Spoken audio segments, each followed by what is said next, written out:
Live now at Bill Hunter Arena with the head coach of the Junior Oilers Blue, Nathan Papirny.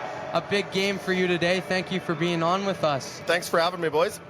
Well, what's the most important part of this game for your team? Last time only winning 1-0. What's hopefully going to be different for your team today? Just getting out to a great start. That's been a focus for us recently. We feel our starts have been flat. You know, we're kind of easing our way into games a little bit. So for us, it's that first face-off, that first hit, that first shot, that first save. Just kind of getting touches. We talked about our energy coming from the room to the bench onto the ice, and just translating it that way. Sherwood Park's well coached. Stacy's a great coach over there. It's a good team. You look at both their goalies are at the top of the league as well. So it's just about generating second, third chances, trying to create some chaos around the net a little bit, make it difficult on their goalies. So it's easy to sit up here and say that, 45 minutes before the game, but that's the plan. You guys are equally prepared, I'm sure, as Sherwood Park. Sure. What do you think specifically, though, is going to be the difference maker against this team that you've been chasing this entire season? Is there any specific part of the game that you want to be better than Sherwood Park in? Yeah, I would say just structure and finding a way to beat the goalies. I mean, I think we're a well-structured team. I think when we create layers, we're hard to break out against. This is true. When they look up at the ice and they see four bodies and they've got a tracker on their heels, we do a really good job of turning pucks up and attacking. That's something we work on all the time, is being quick and transition. And that's something that we notice up here in the booth as well. Okay. Is your structure. Yeah. And when you guys are playing at the top of your game, it's because of your structure. Yeah, and for sure. So, again, I think goaltending is the key to this game. We got two great kickers ourselves. Yeah. So, I mean, we'll go against anybody. This league is tough. I was chatting with the Orange coaches just before. The entire league is hard. There's no free passes in this league. Sherwood Park, again, I think that difference just comes to what happens, who gets the first one, because that could be it.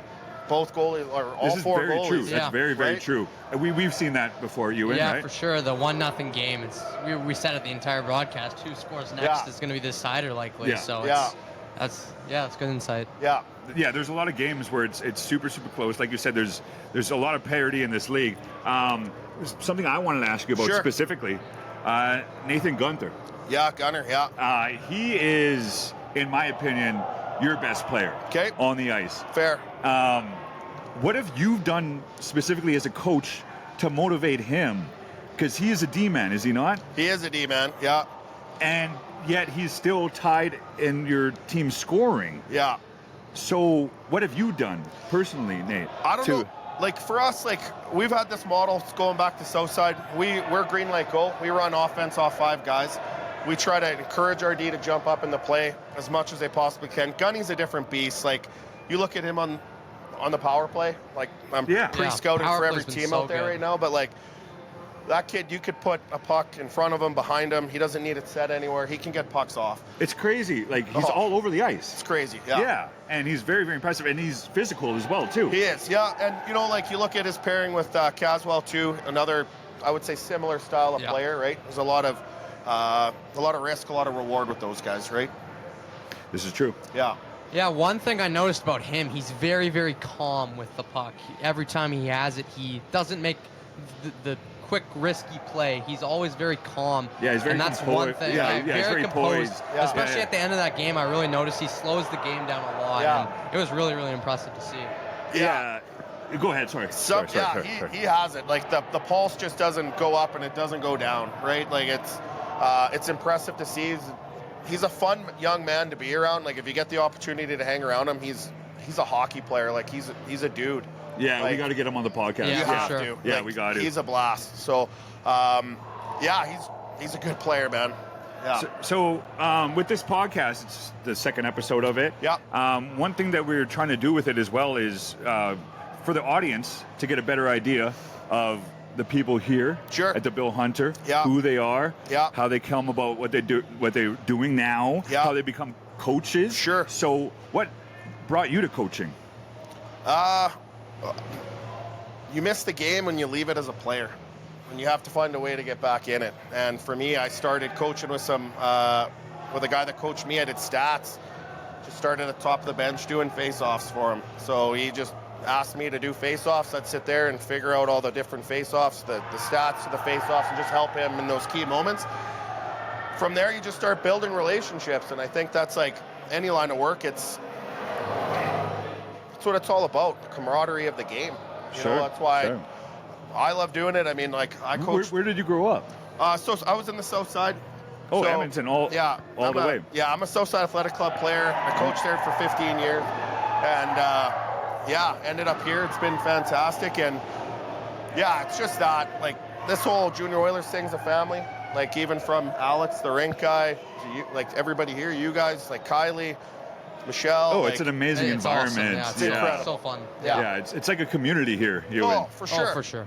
Yeah. Yeah, like, you know, it's funny, like, especially there's two guys like Jay on our staff and Trudeau on the other staff. Like, those guys are here for hours at a time, man. You know, it's like it's a home for guys, right? So it feels like a home for us. Yeah, it's great. So I mean, you look at this setup with you guys. We used to always joke this was that Boston Pizza lounge up here, and you guys, it's awesome. You guys took it and did something with it because it's pretty cool. Yeah, shout out to you, partner. Ewan Nice. kind of took the reins and was like, let's do this podcast, and I'm like, let's do it too. So we really appreciate you being on.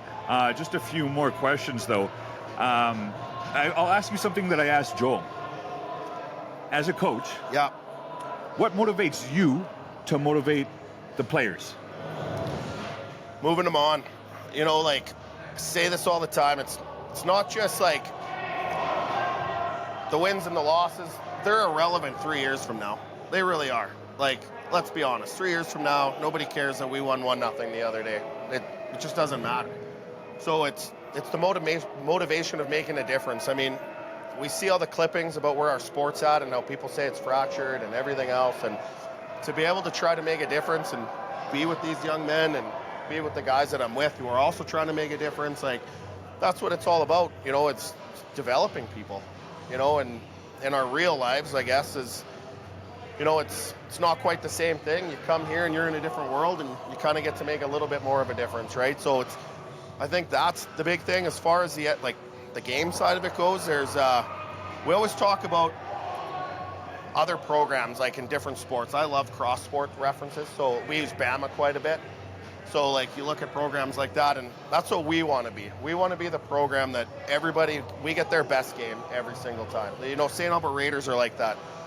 Every time you play St. Albert, you go into their barn or they come into yours, like it's a different feeling, a different atmosphere, and that's what we're trying to build here. That's the motivational factor. So when I step away or my time has come here, it's gone, and the next guy, we've left something better for them to take on, right? And just that culture of being at the top, right? And so we're still trying to get there. Obviously, Joel's done a fantastic job. You look at what he does, and that's where we're trying to get. And I think that helps too, is when you look at where Joel's at, I think Lee and I are trying to catch him, right? when Lee's having success, we want to catch them. Yeah, for sure. But you know, we've got great people here and great programs, so it's just trying to make it better every day. That's what you need. That's well said. Yeah. So something we wanted to ask too. You guys are playing Team Orange tomorrow. Sure. Yeah. And you guys are there in the standings. Sure. They're right there. Is there any unique challenges with playing a team that you share a home with, that you always see? You know the coaches, you know the players, you know them pretty well. Is there any specific challenges that you face in a game that's going to be coming up tomorrow? The focus is on tonight, but obviously, yeah. But looking at it that way, like, because you know all of them, right? For sure, and like you want success for them too. Like, you know, I don't want success for them 4 times in a season, but I want them every other time to have success.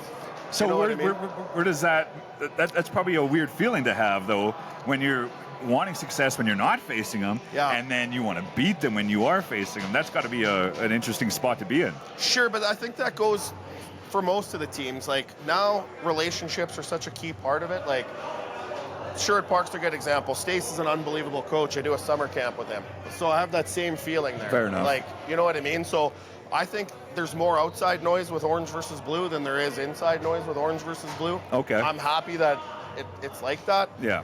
But for us, we need the 2 points tonight. We need the 2 points tomorrow. That's where it's kind of at. They're a great team. So I think we're a great team. you know, we had Okotoks last week. We looked at that leaving on the bus from Red Deer saying, like, okay, we got Okotoks, Sherwood Park, and Orange. Like, we got a little bit of a murderous row here. Yeah. So, you know, but it's like somebody said to us too, like, oh, you guys are playing 3 great teams. Well, they're playing a great team too. So we've got to keep that in mind, right? Love that. Yeah. Love that. Yeah, that's great mentality. Anything else, Ewan? No, that was everything that we wanted to cover. Yeah, yeah. Sure. We really appreciate you joining anytime, us. Boys. Yes. Yeah, awesome. Love it.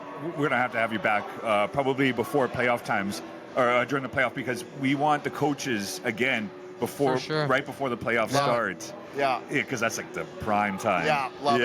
Yeah. Yes. Yeah. So we thank you joining us on episode 2. Oh, appreciate it. Of the Junior Oil. Yeah. With myself, Josh Jacko, Ewan Manning, and the coach, Nathan Papirny. Thank you very much. Oh, thanks, boys.